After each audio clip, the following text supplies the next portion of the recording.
The grass moved, not from wind. There was no wind. The grass on the left side of the clearing moved once, stopped, and did not move again. He had been walking for 40 minutes. His mate was 2 steps behind him.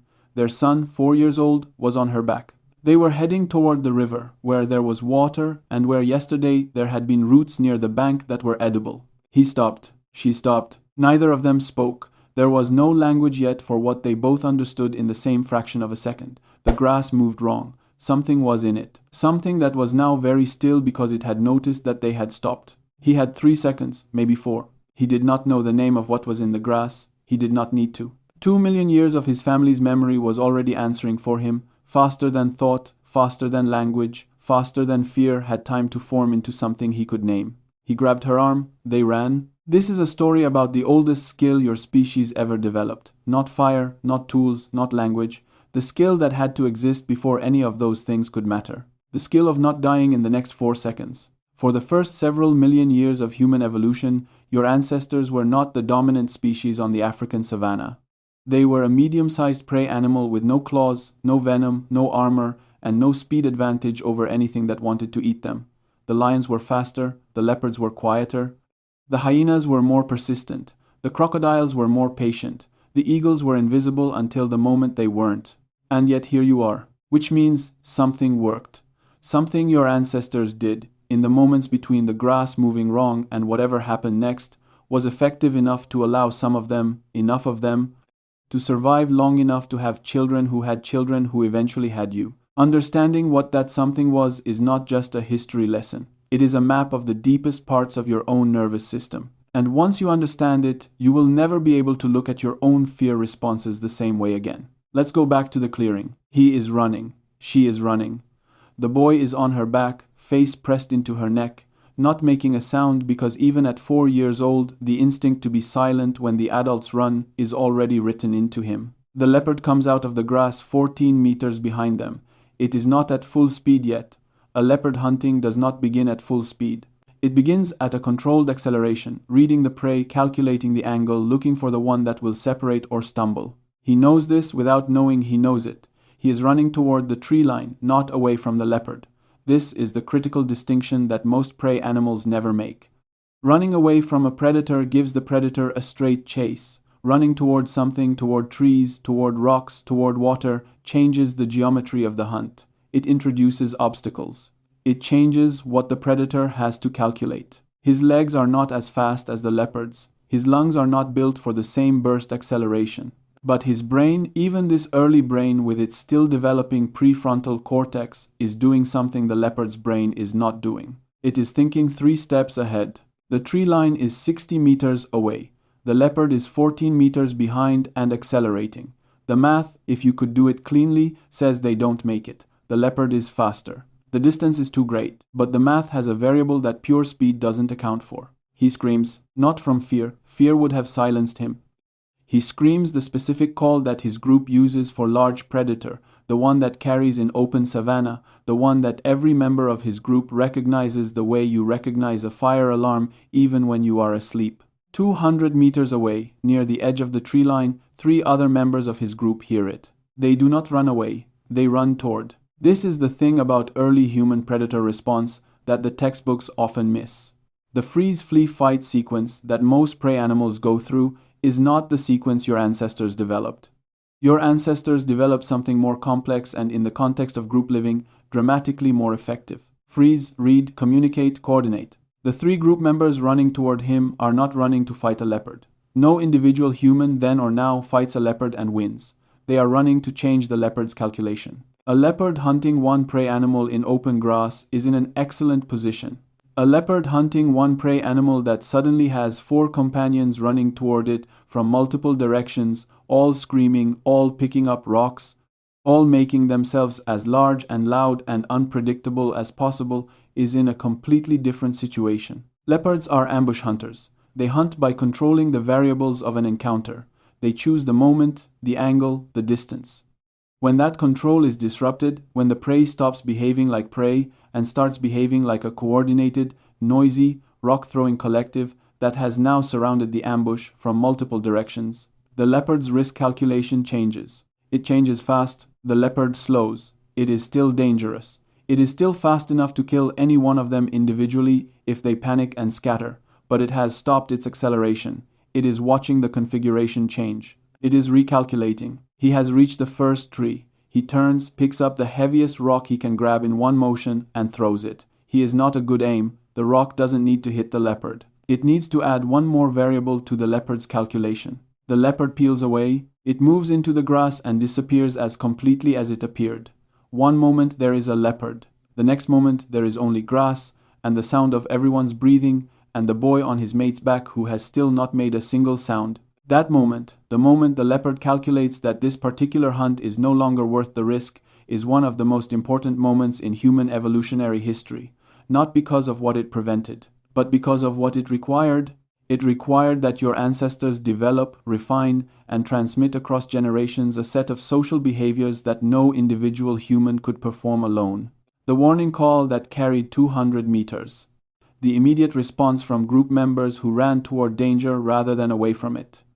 The coordinated noise and movement that disrupted the predator's control of the situation. The shared understanding of what to do without anyone having to explain it in the moment. None of this is instinct in the raw biological sense. Instinct would have scattered them.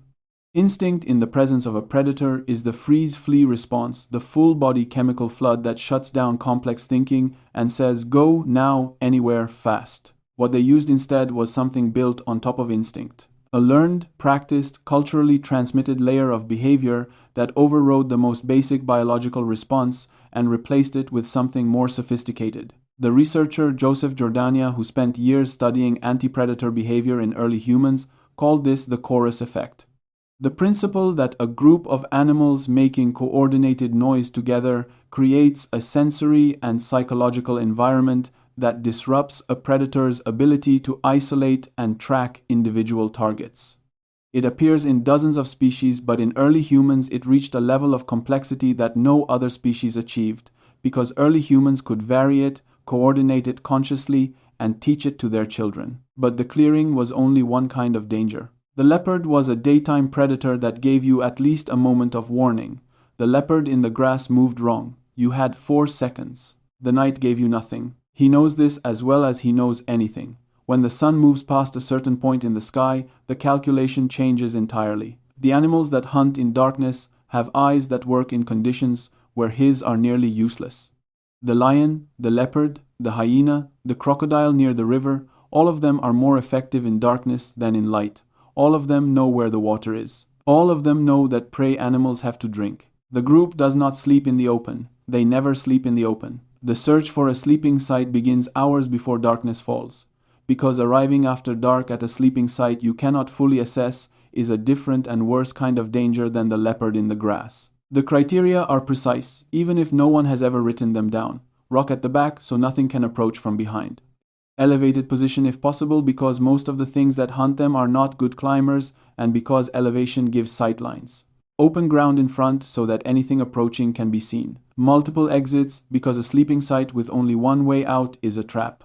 He finds a site like this most nights. Not always. Some nights the site is worse than he would choose if he had time to choose.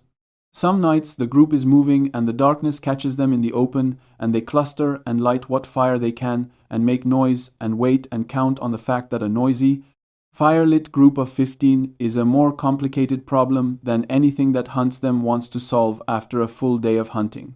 The fire is relatively new in their toolkit. The researcher Andrew Sorensen, studying fire use in early hominins, has argued that controlled fire represents one of the most significant shifts in the predator-prey relationship in human evolutionary history. Not because fire can stop a determined lion. A determined lion is not stopped by fire, but because fire changes the geometry of darkness. It creates a lit zone inside which the predator's advantages are reduced and the human group's ability to see and respond is improved. And it creates something else, something the researcher Dennis Bramble identified in his work on early human sleep behavior. It creates a social space, a place where the group gathers, where information is exchanged, where the experiences of the day, including the leopard in the clearing, are communicated to the members who weren't there. The group that gathered around the fire and shared what it had learned about the predators it had encountered was the group that had more information tomorrow than it had today. And information, in a world where the leopard knew the terrain as well as you did and was faster and quieter, was the only real advantage your ancestors had. Let's talk about the one advantage that no predator could match. Speed, leopard wins. Strength, lion wins. Night vision, hyena wins. Climbing, leopard wins. Swimming, crocodile wins. Silence, everything wins. Patience, crocodile wins. Memory and prediction, nobody else is even close. The paleoanthropologist Rick Potts, who spent years studying the Olorgesailie Basin in Kenya, argued that the early human brain did not grow primarily in response to social complexity or tool use.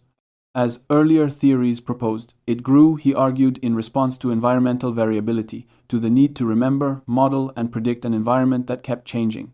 A brain that can remember where the leopard denned last season, that can predict, based on the movement of prey animals and the behavior of birds, where a predator is likely to be tomorrow morning. That can construct a mental map of the entire territory and update it continuously with new information. That can take the experience of the grass moving wrong in the clearing and convert it into a teaching moment that every member of the group can absorb and remember. That brain was not built by tool use.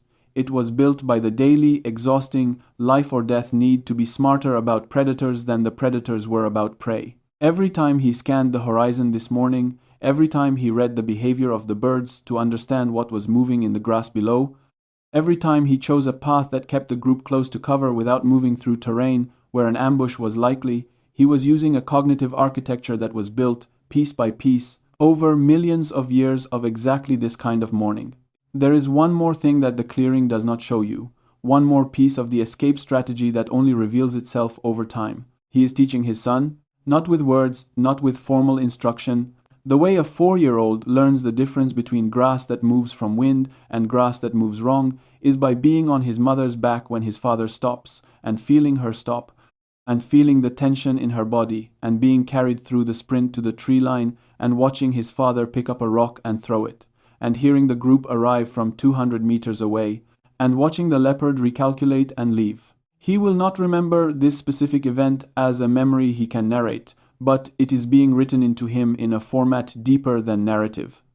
It is being written into his response patterns, his threat assessment, his body's understanding of what the specific tension in an adult's body means before any other signal is available. The researcher Kim Sterelny, who studied the transmission of skill and knowledge in early human groups, argued that one of the most underappreciated aspects of early human survival was this embodied learning. The knowledge that transfers not through language or formal instruction, but through shared experience, through being present when the grass moves wrong and surviving the next 4 seconds alongside someone who knew what to do. The boy on his mother's back is not just being carried away from a leopard. He is receiving an education that will take him 2 decades to fully absorb, and that he will spend the rest of his life adding to, and that he will transmit in turn to his own children by carrying them into and through the situations that cannot be explained, only survived. He is sitting now near the fire as the sun goes down. The leopard is out there somewhere. It always is. The hyenas are beginning their evening circuits. The lions are leaving their resting places.